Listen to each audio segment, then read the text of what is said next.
Hello, everyone. It's Saturday, January 6th, I think, of 2024. Um, just wanted to give you an update of why you shouldn't turn 50. Well, now I'll be turning 51 here next month, but just wanted to give you an update where I'm at and let you know how I feel because I didn't get the best news this morning from my doctor at Cleveland. So the good news is it was a taper week, so I do blood work every other week, and I had blood work done on this previous Tuesday, so January 2nd, and they look at the CRP and the SED rate, and they were both in normal range. My CRP has been zero point 0.3 since I started all of these meds with Cleveland, so probably in August, September is when it was starting to be zero point 0.3. My SED rate's been up and down, and this time it was at 3, which was down from the previous testing, which is good. So they look at those two markers and then they base how I feel, like if I'm having any chest pain, pressure, any symptoms of the pericarditis, which, as we all know, pericarditis mimics an MI symptom. So they present as if you're having an MI, but it's not, it's the pericarditis. And if I'll just talk about pericarditis anyway, so they always check with the two markers, the anti-inflammatory markers, and then they ask about my symptoms. And if everything is good, I get to taper, and my taper day is on Thursdays because that's when I started all the meds with once I started all four meds for the pericarditis. So anyway, on Thursday, January 4th, I was able to taper to 1 milligram. Amazing news. Loved it. So I went to 1 milligram on the prednisone and then on the same dose of everything else. So we're only focusing on the prednisone at this point. So the next step is in 2 weeks, I'll do the blood work again. And if everything's good, I feel good, then they'll taper me off of the prednisone. And I'm not sure what happens after that. My guess is they'll wait 2 weeks and then do the next taper of meds, which I think is the aspirin, which I'm on 975 milligrams TID. So one tab is 325 milligrams. I take 9 of those every day. My guess is that's the next medication they taper. I know they decide the medications to taper by what's most harmful to your body. So the prednisone obviously has been the worst. I believe the aspirin, because that's a lot of aspirin to take. And then the next one, well, actually, the aspirin they told me will be a quicker taper, so I'm not sure what that entails. My guess is they'll reduce the dosage that I take, TID. And then, as my guess, I don't know. And then the next medication once I'm off the aspirin is the colchicine. I'm only on 0.6 milligrams of colchicine every day. That'll be a quicker taper too. I'm guessing they'll go half the dose, zero point 0.3 for however long, and then I'll get off that. So the next two meds will be a quicker taper than the prednisone. So then I'll be off those three, and then I'll be on the anakinra, and that's the injection I do. It's a 100 milligram injection every day. It's FDA approved for rheumatoid arthritis, but they've had success in pericarditis patients, and I'm on it. They initially were not going to put me on that med, but once they saw the MRI of the cardiac MRI, it was still showing that I was still in moderate to severe pericarditis, even though I didn't really have a lot of the symptoms. And looking back now, I know how I felt. I was tired and just didn't feel good. I didn't have chest pain or pressure or anything like that. You just how you feel. But anyway, so good news is I'm almost off the prednisone because I've been on that since beginning of March, up and down with different doses and never below 10. I could never get below 10 milligrams. So the good news is I am almost off the prednisone.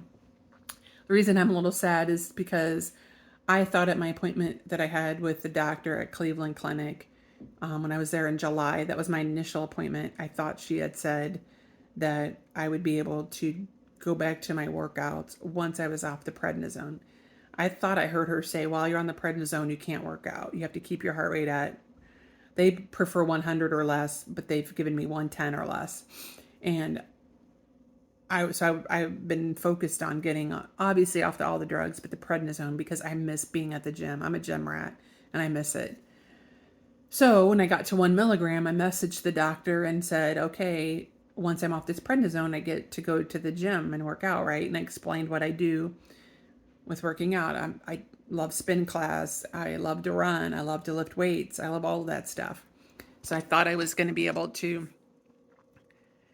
do all of that. And I found out today, the doctor messaged me and said, I cannot do any workouts as long as I'm on anti-inflammatory drugs. So once I'm off those is when I can go back and start reintroducing the gym. But until then, I cannot. I have to keep my heart rate at 110 or less. So I'm a little sad about that. I'm actually going to still try to do some persuasion, and maybe once I'm off the aspirin and the colchicine, I can reintroduce some workouts. Just because then I'll just be on the anakinra. I'll still have the blood pressure med and the midodrine and Multac, which is for the AFib, which I'm hoping to be off both those right after I'm at Cleveland. I see my cardiologist, my local cardiologist here in Iowa the beginning of March, who started all this process, but he's overseeing the blood pressure and the AFib that I developed because of the pericarditis. So hopefully I can get off those two drugs once I'm done with the Cleveland Clinic appointment in February. And then I'll also see the EP cardiologist the same day I see my cardiologist, who the EP cardiologist has agreed that the Multac is doing its job with the AFib. And he thinks the AFib is because of the pericarditis. So he hasn't done anything other than medication. And he's like, once you're done with the medication and you've recovered from pericarditis, he believes the AFib will go away. And I believe that too. I'm ready to get off that drug. That drug is so flippin' expensive. And God, they have savings cards. But anyway, so that's where I'm at. I'm a little disappointed that I thought in 2 weeks I'd be able to do a workout, and it's going to be longer than that. So I've got to get my mindset right to know that I can't do that. And everybody keeps saying, oh, you get to walk. Well, I'm so tired of fucking walking. Sorry for the F-bomb, but I'm tired of it. I'm not a walker. Thankful I can do it. Thankful that I've been able to do it, but I'm not a walker. I want to run. I want to be on a bike. I want high intensity workouts. And anyway, so just trying to get my mind right around that piece of it. It sucks. It sucks. Because I thought I would have been able to do that, but I misunderstood. So anyway, that's where I'm at. The sadness of that, what we're missing out on, the restrictions is what I meant. Like that, that's the hard, it's hard. The restrictions when you're an active person like me, the restrictions are hard. So I'm also going to be doing my first business trip for work. Airport business trip. So flying since this all started. That's next week. And that means I got to keep my heart rate down. And everybody's like, why would your heart rate go up? Well, think about it, people. Oh, if your flights are running late or if you're trying to rush to another gate, your heart rate's going up because you're in a hurry. Plus, anytime you add weight onto your body, your heart rate goes up. So I'll have a backpack, I'll have my luggage. My heart rate will be up. And just the stress of traveling because you're dealing with the crap. Just, it's crappy. So I've got to focus on that, pace myself, all of that. I know I've got my mind wrapped around that. I'm not worried about that right now and today.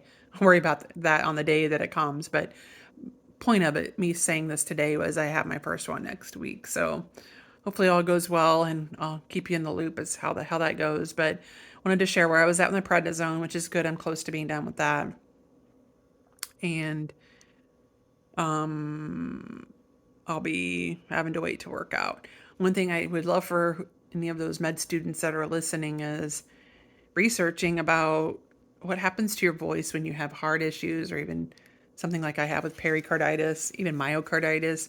I feel like that affects sometimes how you speak, especially the longer you speak, like you get almost like you're getting laryngitis.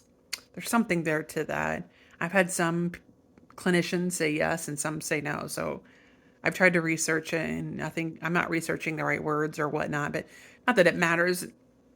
I don't know what you would do with that, but it's just information. I like to have information. I like to know that's what it is, but I do feel like it's that. I'm not saying that today because I feel like I don't know if it's the weather because it's winter here and we got some snow last night or what, but it feels like there's something there, but nothing that's alarming. But anyway, I'm done. I'm done jabbering. I'm just freaking irritated about the working out. So for those of you that understand, if you have something you love to do, something you love to eat, something you love to watch, anything that you have a huge passion for, when someone says you can't do that anymore and you can't do that until, and it's months. I mean, it'll be almost a year coming up here.